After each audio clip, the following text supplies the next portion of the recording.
Hello everyone, this is Plenty with Sulo. Our partners, venue partner, Department of Coffee, clothing partner, G Flock, my hair and makeup, Beauty Quest, Colombo 3. Be tuned to Daily Mirror Online, Plenty with Sulo.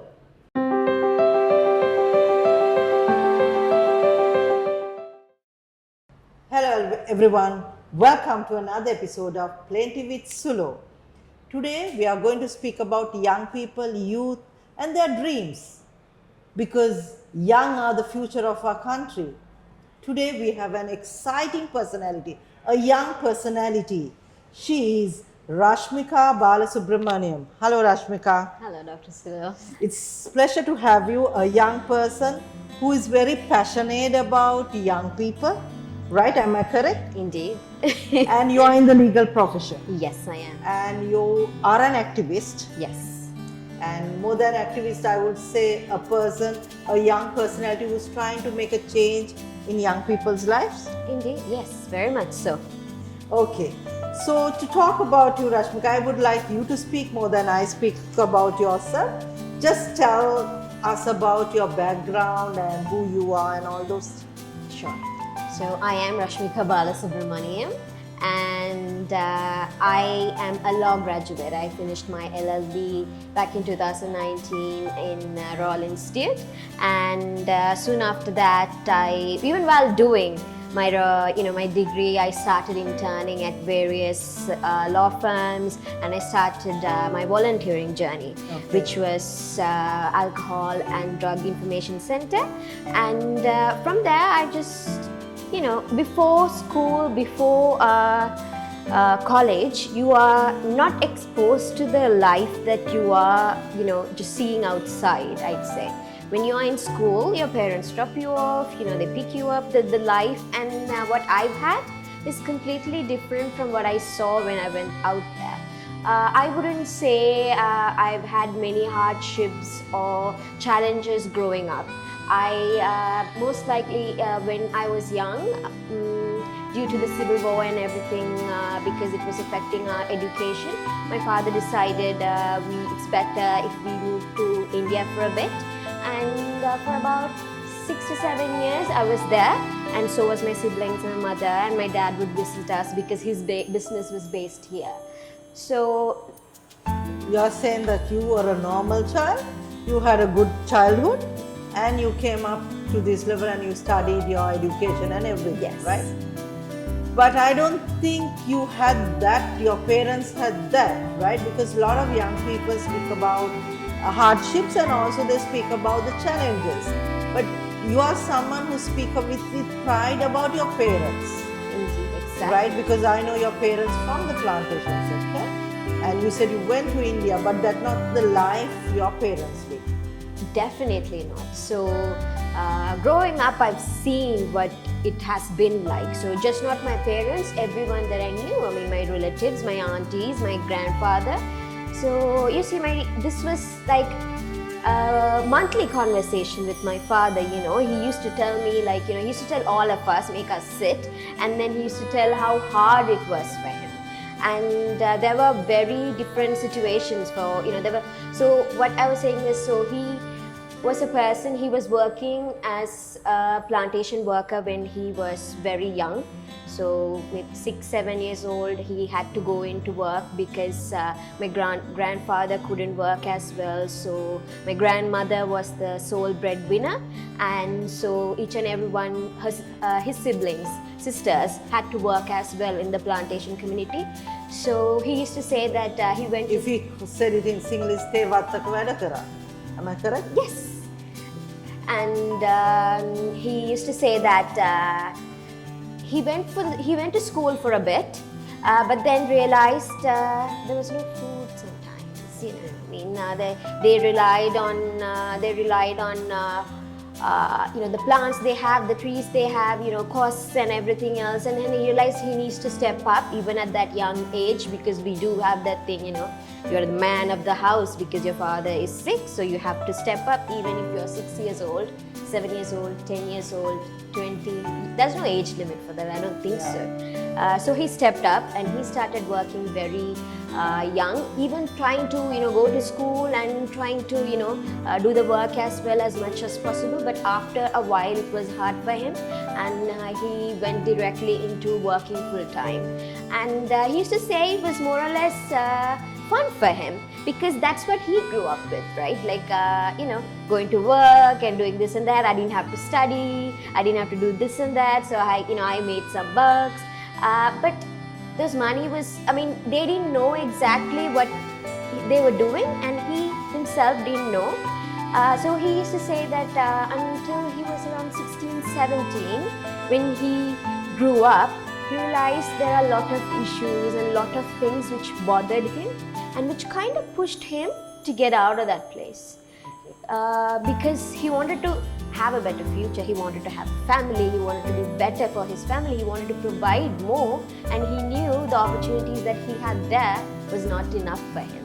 He was wise enough by his age to think like that, because if you look at the young people there, if we really look at one person, if they have that mentality, it would be nice. So he was wise enough at that age to think like that. Indeed. So he said he saved up some money. So my grandmother was completely against it, apparently. But he said, I'm going to go to Colombo, somehow make it on my own. Do not ask me money for a bit, because I'm trying to, figure something out. And then once I am, confident, I will come back and do, take you all there as well. So he came here, and he used to say, so he worked with a person who was selling grams and all of that, and he used to do all kind of works. Did you know that when you go to golf fair, there's the peanut roasting, and they put it in that this thing. Yes. So he used to do that, and he realized, he did a lot of hard labor like lifting and all of that. And and at that age for him, this was a new experience, right? Like how Europeans go backpacking and like explore. For him, this was something exciting, and this was something new, because what he grew up with was so different from what he is doing now. And I am sad to like compare the backpacking and this, but I'm just saying how different lives are for each and every one. And he came, and then he realized, he wants to work on this business. He wants to know more about this, how to make things. So he said 3 years he didn't go home. He learned the business from scratch. He started doing each and everything. He didn't hold back on like, I'm not going to do this work, I'm not going to do that work. He started. He said, I need to master in something, only then I could do anything at all, and for that I need to start from scratch. And he himself like worked overtime. He's the most dedicated and determined hard worker I've seen my whole life. So he did all of that, and he learned the business. He learned how to do the mixtures, this and that and all of that. And in 1985 he set up his own shop. And In Fort, right? Yes, at that time he started in, I believe, Grandpa's. Grandpa's. Yes, and then it didn't actually go well because of certain these things. So then he established himself again in Kirlapana, and we have it's almost 40, going to be 40 years now since he started this, and has been running successfully. We do wholesale on Sri Lankan snacks, and we have a couple of grocery shops, wholesale, retail also, so which can support him. But majorly, him and his love for the work he does is what inspired me to be where I am, and inspired my siblings, and definitely not to miss out on my mother's role on all of this. Because he started in 1985, the shop. They got married 1988. She came here, so she was my grandfather was Kangani, I'm not sure, supervisor in this thing. So she went to school for a while, but then because of the problems there, and girls faced a lot of problems going to school because there was a lot of violence and all of that. So my grandfather had to stop that. So even though she was a very bright student, she couldn't go. And So she came and then they got married, and my mom said the day my dad got the day they got married, she came back home. I mean, they just finished the marriage, the ceremony, the Hindu way. She came back home and she cooked for everyone, and then she fed. There was no celebration. There was Just because you're the bride, now you sit on the couch, we are going to nothing like that. nothing like that. So it's just it's where I am now, where we are now, what my dad has done. It's just not my dad. You see, my mom has put 50%, sometimes 60-70%, so she could support his lifestyle, so we could afford our lifestyle. So never forget your part, right? So that's something I actually appreciate on you, because you always say, I'm not feeling bad to say my father was a plantation laborer who actually built a future for us, right? And as you said, now you have finished your LLB and you're going to study more and all that, but your parents was not educated, right? So it doesn't mean where your parents were educated or what they are coming background. If they have given the values, if they have given the way, you can succeed. So the young people who are complaining about not having a child and not having a good parents, remember, it's your fate and it's in your hands. That's something I really admire on you. So I'm coming back to you again, the type of work you do, right?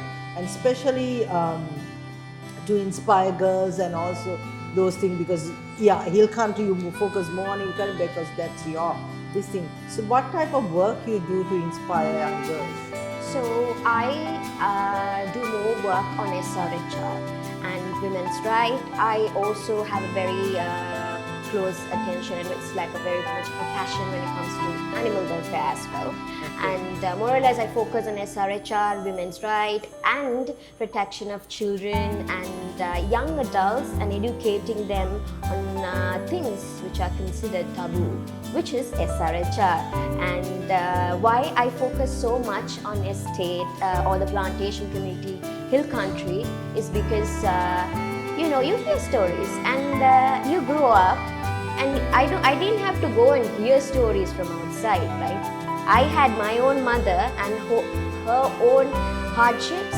which she told me about, and which I grew up and then asked questions.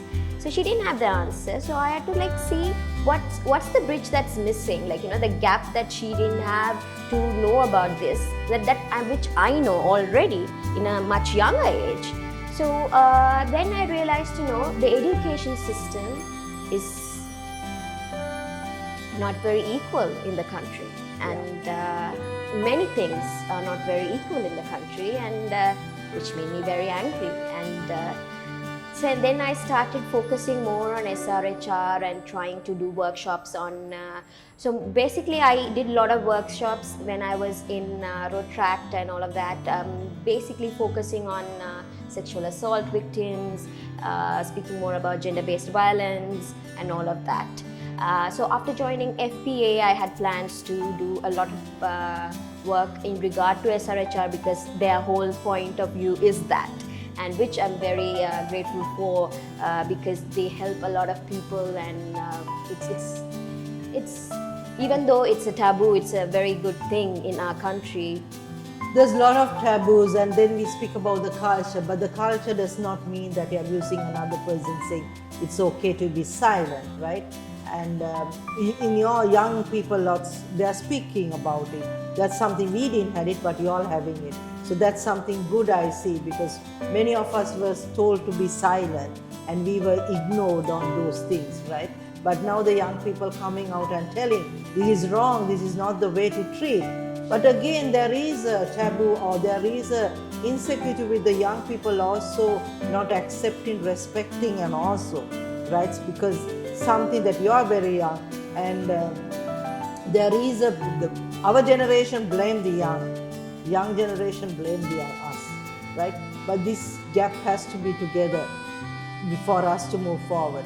One of the key issues in plantation or in whole Sri Lanka is drugs and alcoholism, right? So how do you think your work and to the way you speak, because I see a lot of young people using drugs not for just for this thing, but some for the excitement and some for the gap of not being accepted by not being hearing There's no friends, true friends are not there. So what is your way of working with those people? Recently, I've not done more work on alcohol or drugs information center because I was during my college times. But I do have a very good idea on what you're trying to say, because alcohol and drugs are ways in which to suppress the youth. So you have to. It's an age. So let's say we take about 15 to 18. It's a age of curiosity. Right? You want to try everything, you want to know everything, and you want to ask questions. And that's the time where there are two options, which is, when youth explore themselves in drugs, alcohol, or even, sexual these things. It could end up in bad ways, in different things, and consequences could be very bad. But what they do is, what I'm saying is, the awareness of it, if it is properly given to them, it would be a much better opportunity or a way for them to understand what they are getting into, because they grow up and see, and so drinking is supposed to be fun. They grow up to see that, and drinking might be, because drinking is not illegal. Drinking can be done, but when you're drinking when you're 16 is wrong, not because it's also illegal, but it's also because you tend to overdo certain things, because you are not supposed to do, and it's a rebellious age, and people tend to do a lot of that, and which kind of we have to make more awareness on that, like try to build more awareness on what could. So these are the distractions that people use, or people in certain communities use to distract themselves, because they see that these are supposed to be good things, and they are meant that way, or I don't know, their ideology is a little bit different. So in those communities, basically, even on minorities, the youth should be able to understand what is the consequence of each and everything that they do, and only way for that in regard to SRHR, drugs, alcohol, whatever it is putting that in the syllabus, and not just like how. Rather than just saying no, tell them why it is saying no. Yes. The reasons to give. Yes. And when is the time for them if they want to do it. Exactly. And how to do, and what are the limits for them. Exactly. So in Sri Lanka, it's always no without telling the consequences of that, right? Yes. So as a young people, because young are very much on the social media, right? And last time episode I spoke about brand branding and about that, all that, and then how a social media matters to a young person. But social media has been very positive, but some of the young people has ruined themselves also. In your view, how Sri Lankan young people can use social media to build themselves, to build their own identity, and also their careers and businesses, rather than attacking or putting the country or the political views?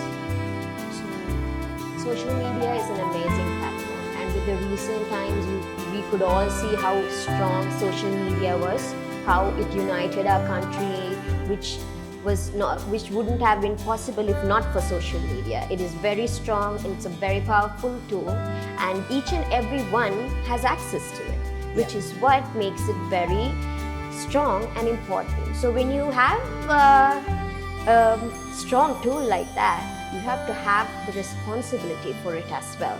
What happens not just in young people, in many people, is just everyone is judgmental, but also scared.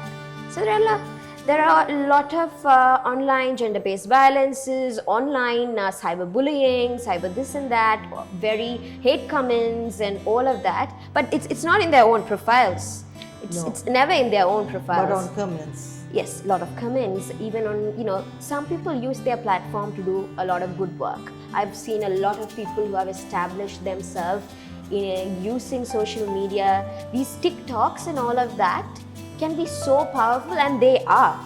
And to make the youth understand the importance of it, rather than just using it as an entertainment tool, again, I'm going back to the same, awareness of it. The awareness shouldn't just exactly be, this is what you should do, this is what you should be doing, this is just in the syllabus, study and write. No, each and everyone should have that spark to ask why. Why am I doing this? Why am I looking at this TikTok and getting, why do I feel this anger that I have to put a comment like that? I think each and everyone should ask that why, regardless of their age or whatever it is. So only then you have to ask that why question all the time. And why it means, why it matters to me. Exactly. Why I need to do it. Exactly. So why should I be coming? Why should I hurt someone? If it is happened to me, the empathy word has to be coming in as also the accountability. Exactly. And what most of us do is, we don't ask the why question. We just blindly, oh, that's wrong because people have told me that's wrong. So I'm going to say hateful things because that's also in my point of view, but hateful things is okay, but what I'm seeing is wrong.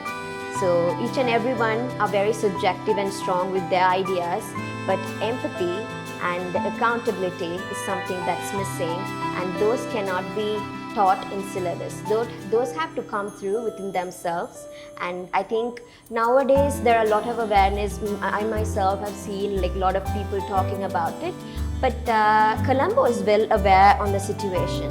But in remote areas, it is and rural villages and minority places, it's a bit hard to understand because tradition, culture, and all of that coincide, and it covers the issues and putting out the claim of things. This is why we are doing it. Cultures never abuse the personality or the human being, right? Value system, because that's something we have to speak about, and I think I give that credit to the youth. They are the one who's speaking out.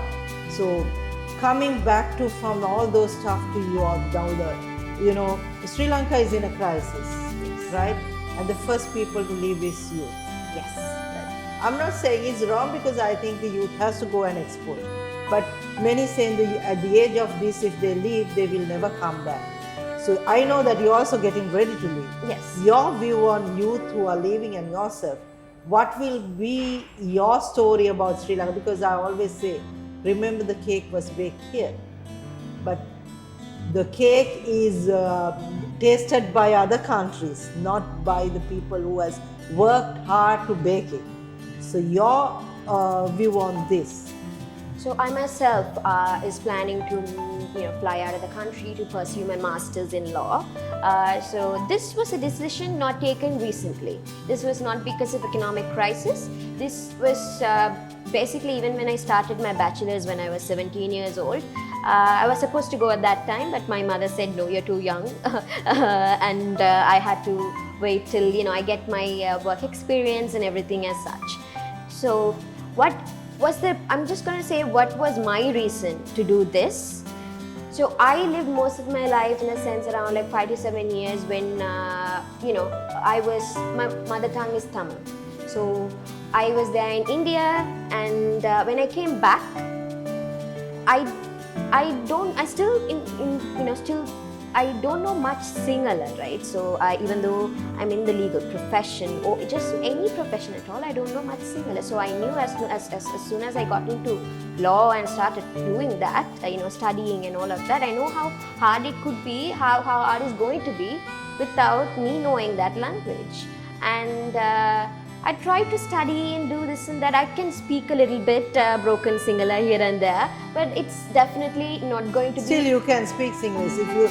If you ask 100 of the Sri Lankan Sinhalese lawyers to speak a bit about Tamil, they won't. So you have to give that credit to you.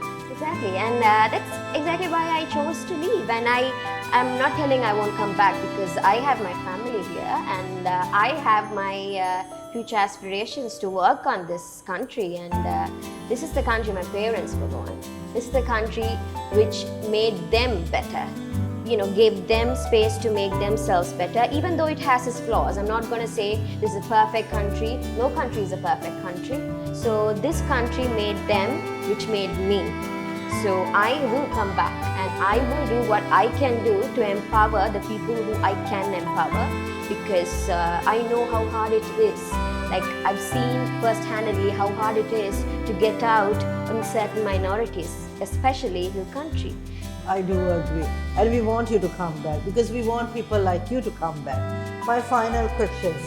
Recently, we had the New Generation Awards and you were recognized. Yes. A lot of people spoke about your story because you wanted to be mentioned that I'm from Planters and my parents were. How that award has inspired you and others? So that day, so as soon as I got the confirmation email on, I'm getting the award, I called my father, and he's like, I was just telling him I've got the award, and he's like, he's so excited, but he doesn't know how to say it. So he's like, very good, mom, very good. So just how happy, and my mom was very much excited. My sister, my brother.